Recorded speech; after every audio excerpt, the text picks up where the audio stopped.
Russia's propaganda operations during the 2016 U.S. presidential election were broader than previously thought, according to two recently published studies. But they don't provide proof the influence campaign was as effective as the Kremlin may have hoped. Both reports, based on data provided by social networks, combine a distrust of the company's disclosures and a naive trust in the metrics they tout. Facebook, Instagram, Twitter and Google have handed over data on the activities of the Internet Research Agency, a Russian troll farm that's the subject of an indictment obtained by Special Counsel Robert Mueller, to the U.S. Senate's Select Committee on Intelligence. Two teams, one from the University of Oxford's Computational Propaganda Project and social network analysis firm Graphica, the other from disinformation protection outfit New Knowledge, have combed through this data. Both allege the social networks were selective in their disclosures when the Russian influence campaign first came to light. The initial controversy focused on the ads the Russian outfit bought on Facebook for about $100,000, 3.2 million bought. The data show that organic posting of divisive content, material pandering to right-wing audiences, or posts aimed at stopping minorities from voting for Hillary Clinton, formed a much bigger part of the Russian agency's work than the ads. The organic posts had the bigger reach, too, according to Comprop. The content was seen by 126 million users on Facebook and 20 million on Instagram, according to Facebook. Knowledge says it suspects the latter number has been lowballed. It's surprising that a large part of the activity was on Instagram, part of the Facebook empire almost completely overlooked in the controversy. The Russian group's Instagram accounts generated 183 million likes and 4 million comments, according to New Knowledge. On Facebook, some 31 million users shared the content and almost 39 million liked it, Comprop said. The numbers suggest Facebook successfully restricted the scope of the initial debate to the paid ads on its main site as it attempted to limit the damage.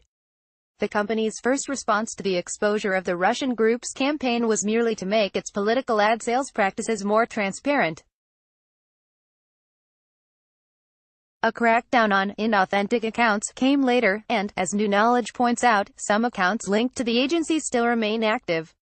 It's always been difficult to measure the impact of propaganda in print, radio or television.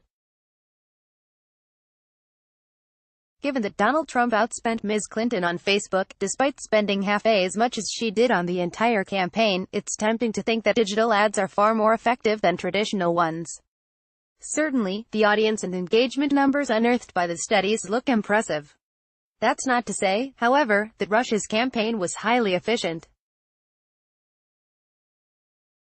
According to Comprop, the methods the Russian campaign employed were lifted not from traditional political campaigns, but from digital marketing.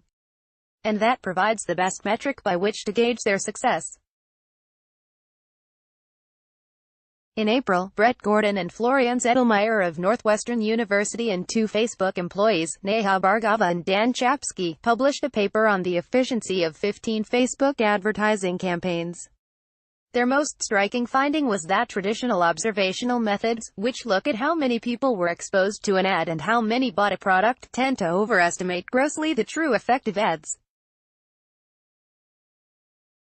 The main reason? Many of the people exposed to an ad or inorganic-looking post about a product would have bought it anyway.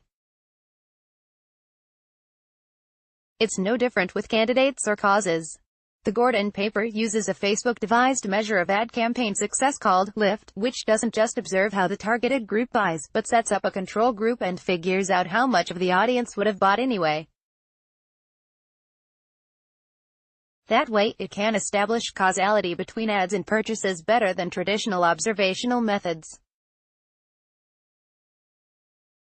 It can't be applied to elections because there's no way to track how people actually vote.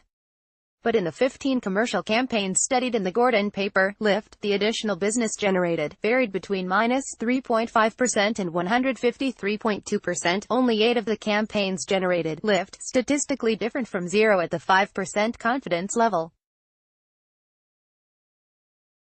This suggests that for all the new evidence in the latest studies, it's still unclear whether the Russian influence campaign worked as intended.